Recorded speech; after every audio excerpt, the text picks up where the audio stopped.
Hello students, आज के इस वीडियो में हम देखेंगे कि क्लास 10th में पूछे जाने वाले बिहार बोर्ड की तरफ से बहुत ही महत्वपूर्ण प्रमेय, जो प्रमेय संख्या 1 है, इसका जो साधारण प्रतिज्ञा है वो प्रमेय 6.1 के अनुसार आप देख पा रहे होंगे अपने स्क्रीन पे। यदि किसी त्रिभुज की एक भुजा के समानांतर अन्य दो भुजाओं को भिन्न भिन्न बिंदुओं पर प्रतिच्छेद करने के लिए एक रेखा खींची जाए तो ये अन्य दो भुजाओं एक ही अनुपात में विभाजित हो जाती है। तो स्टूडेंट्स, किसी भी प्रमेय को सिद्ध करने के लिए इसमें कुछ स्टेप होते हैं जिनका ध्यान रखना बेहद आवश्यक होता है। जैसे विशेष प्रतिज्ञा होते हैं, रचना के चरण होते हैं, प्रमाण की आवश्यकता होती है जिसे उत्पत्ति भी कहते हैं। तो इन सब चीज़ों को बारी बारी से देखेंगे जो आपके लिए बेहद ही महत्वपूर्ण है। फ्रेंड्स, प्रमेय को सिद्ध करने से पहले कुछ चीज़ों पर ध्यान देना बेहद आवश्यक है। इस प्रमेय को सिद्ध करने के पहले कुछ टर्म हैं जिन्हें ध्यान में रखना बेहद ज़रूरी है। देखिए, फर्स्ट टर्म जो है आपको लिखना पड़ेगा विशेष प्रतिज्ञा। विशेष प्रतिज्ञा क्या होती है कि वो वैसी चीज़ें, वैसा तथ्य जो आपको उस प्रमेय में दिया होगा, उन बातों को मानकर आपको विशेष प्रतिज्ञा में लिखना होगा। विशेष प्रतिज्ञा को इंग्लिश में गिवन बोलते हैं। जो भी चीज़ गिवन होता है उसको विशेष प्रतिज्ञा के अंतर्गत लिखते हैं। अब आते हैं स्टूडेंट्स रचना। रचना क्या होता है? जैसे किसी भी बिल्डिंग को बनाने के लिए उसका कंस्ट्रक्शन पहले करते हैं, किस तरह का उसका रूपरेखा तैयार करते हैं कि किस तरह का होना चाहिए। तो रचना भी मैथ में प्रमेय सिद्ध करने के लिए एक संकल्पना है, कंसेप्ट। इसमें होता ये टर्म में कि जैसे किसी भी चीज़ को प्रमाणित करना है तो उसके लिए कोई संकल्पनाएं चाहिए, जैसे कोई कंसेप्ट होना चाहिए। तो रचना एक तरह का ज्यामितीय संकल्पना है, कंसेप्ट है, जिनके तहत हम किसी भी प्रमेय या सिद्धांत को सिद्ध करते हैं। प्रमेय को सिद्ध करने के लिए बेहद ही बहुत ही उपयोगी टर्म जो है प्रमाण या उत्पत्ति, जिसे इंग्लिश में प्रूफ कहते हैं। अगर आप किसी को चोर साबित कर रहे हैं तो उसके लिए प्रूफ की आवश्यकता होती है। तो किसी न किसी आप अगर थ्योरम ही साबित कर रहे हैं तो इसके लिए भी प्रूफ की आवश्यकता होती है। यानी इस मैथ के टर्म में प्रमाण या उत्पत्ति से प्रूफ इंग्लिश में कहते हैं। इस तरह प्रमाण यानी उत्पत्ति जो है प्रमेय को सिद्ध करने के लिए बेहद ही महत्वपूर्ण स्टेप हैं। तो इन सब चीज़ों को प्रूफ करने से पहले एक साधारण प्रतिज्ञा दी होती है। जो थ्योरम होता है उसको साधारण प्रतिज्ञा ही कहते हैं। ये पहले से ही प्रमाणित होता है और इसे प्रमाणित करने के लिए हम कुछ स्टेप का उपयोग करते हैं, जैसे विशेष प्रतिज्ञा, रचना, प्रमाण या उत्पत्ति। तो आइए अब स्टेप से हम प्रमेय को सिद्ध करते हैं। जैसा कि हमने शुरुआत में ही इस प्रमेय 6.1 को पढ़ा था और हम चलते हैं अब इसके सिद्ध करने की ओर। हमने वैसे ही प्रमेय 6.1 को अपने कॉपी में लिख चुके हैं और हम स्टेप बाय स्टेप इसको सिद्ध करने की ओर चलते हैं। सबसे पहले हम एक त्रिभुज बनाते हैं और उसमें दिए गए प्रमेय की सारी बातों को उल्लेखित करते हैं। जैसा कि प्रमेय में बताया जा रहा है कि यदि किसी त्रिभुज की एक भुजा के समानांतर कोई रेखा खींची जाए, है ना, तो कोई भी एक भुजा, जैसे आप भुजा BC के समानांतर आप इसके सामने कोई एक रेखा खींच सकते हैं, समानांतर रेखा। चाहे आप भुजा AC के समानांतर कोई एक रेखा इस तरह खींच सकते हैं, या भुजा AB के समानांतर आप इससे ऐसे खींच सकते हैं, है ना। तो हम सिद्ध करने के लिए हम BC के समानांतर एक भुजा खींचते हैं, एक लाइन खींचते हैं जो BC से, देखिए, जो BC के समानांतर है और AB के बिंदु D पर से खींचते हैं और AC के बिंदु E पर जाकर मिलती है। अब हम जो बात रचना में किए हैं, डायग्राम में किए हैं, वही बातों को विशेष प्रतिज्ञा में हम लिख देते हैं। ये कोई बातें जो लिखी गई है विशेष प्रतिज्ञा में, ये सारी बातें दी हुई है, ये कोई रचना नहीं की गई है।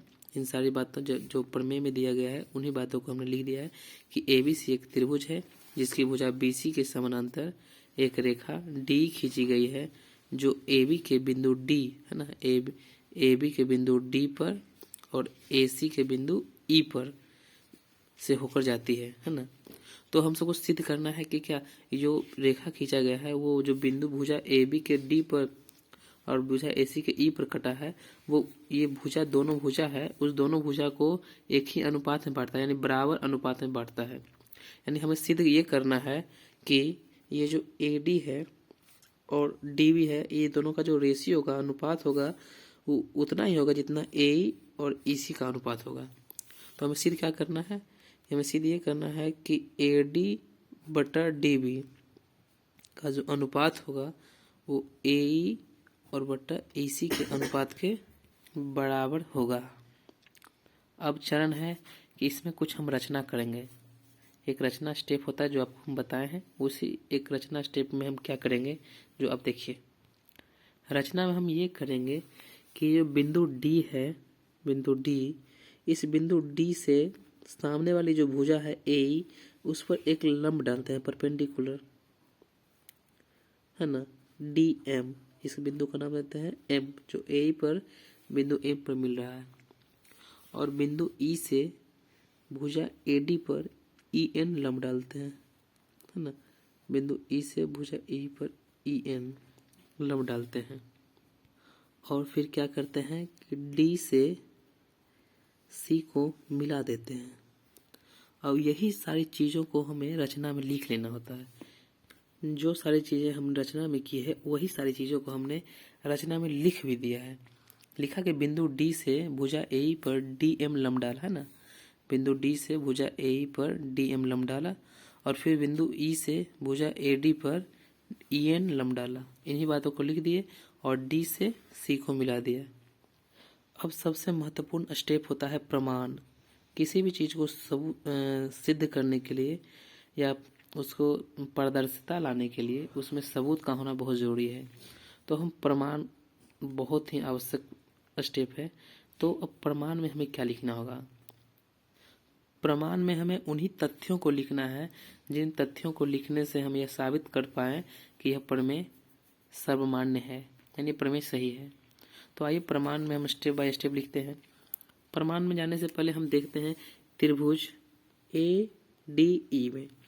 त्रिभुज ADE में देखते हैं कि ये भुजा AD को हम आधार मानते हैं और इसके संगत जो लंब EN है इसको शीर्ष लंब मानते हैं और फिर इसका क्षेत्रफल निकालते हैं। जैसा कि हम जानते हैं कि किसी भी त्रिभुज का क्षेत्रफल जो होता है हाफ इंटू आधार इंटू ऊंचाई, है ना। तो हम ADE त्रिभुज का भी क्षेत्रफल वही लिए हैं, हाफ इंटू आधार इंटू ऊंचाई।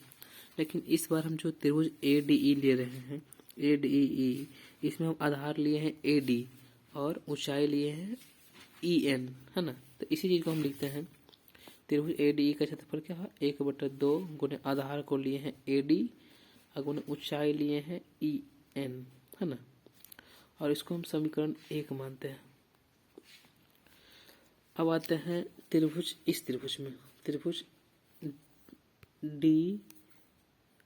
DBC में, त्रिभुज DBC में आइए लिखते हैं त्रिभुज DBC का क्षेत्रफल।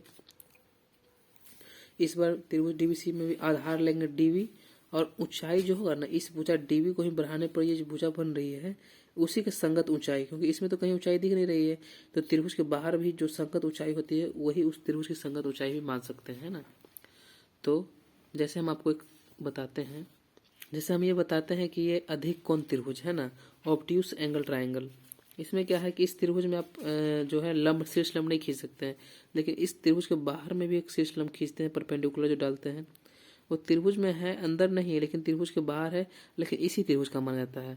उसी तरह यहाँ पर जो है ये जो BC DB जो है, DB देख रहे होंगे, DB इस पर कोई लंब नहीं है, लेकिन इसी को बढ़ाने पर इसका जो संगत शीर्ष लंब है EN, उसको EN इसी का लंब मान सकते हैं, है ना।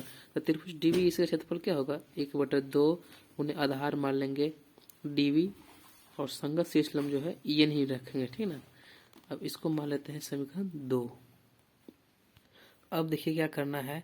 अब ये समीकरण 1 और समीकरण 2 है, उस दोनों समीकरण को 1 और 2 को डिवाइड कर दिए हैं।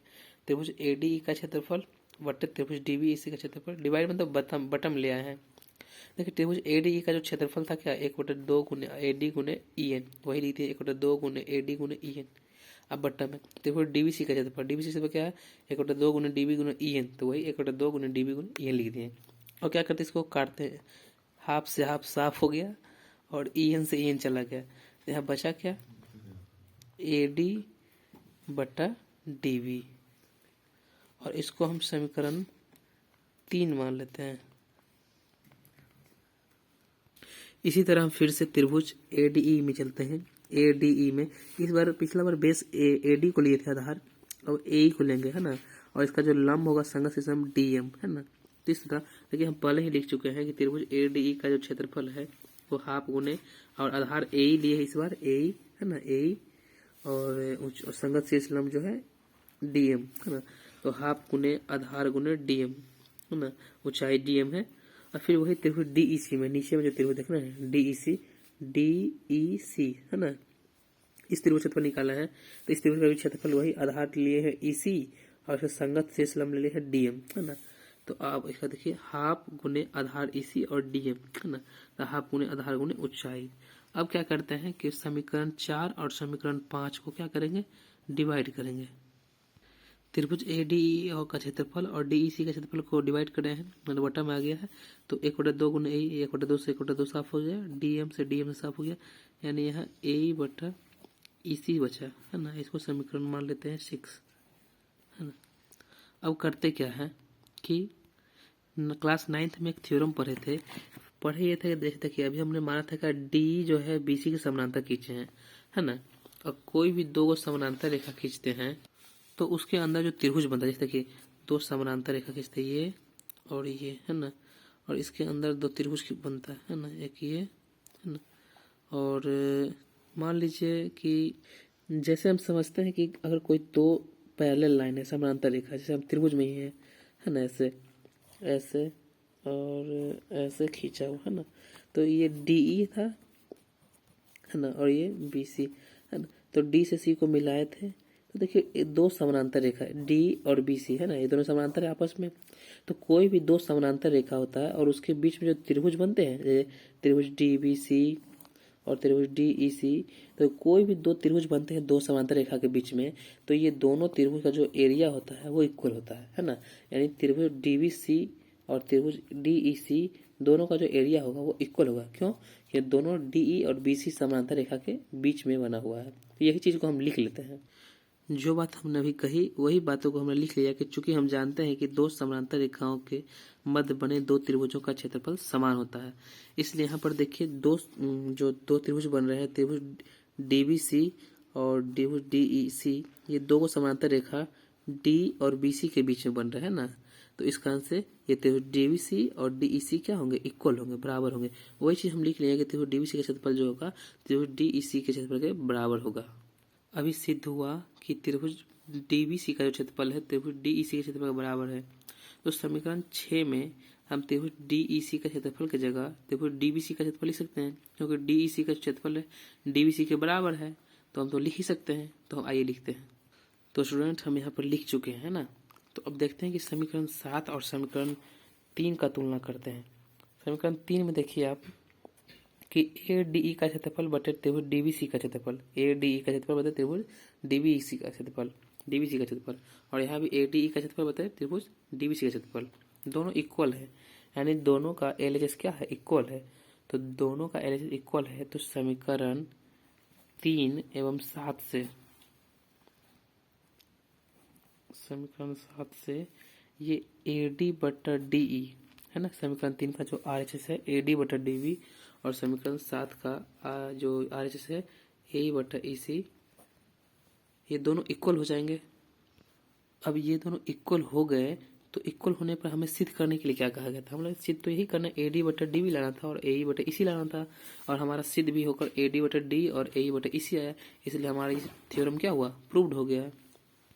इसलिए हम लास्ट में लिख देंगे PROVED, प्रूव्ड, मतलब जो मेरा थ्योरम था वो प्रूव्ड हो गया, है ना। तो I hope you have understood जो सारी बातें हमने इस वीडियो में बताई है। अगर आपको ये वीडियो पसंद आई है तो वीडियो को लाइक करें, चैनल को सब्सक्राइब करें, और हो सके तो अपने फ्रेंड्स के साथ शेयर करें। Thank you.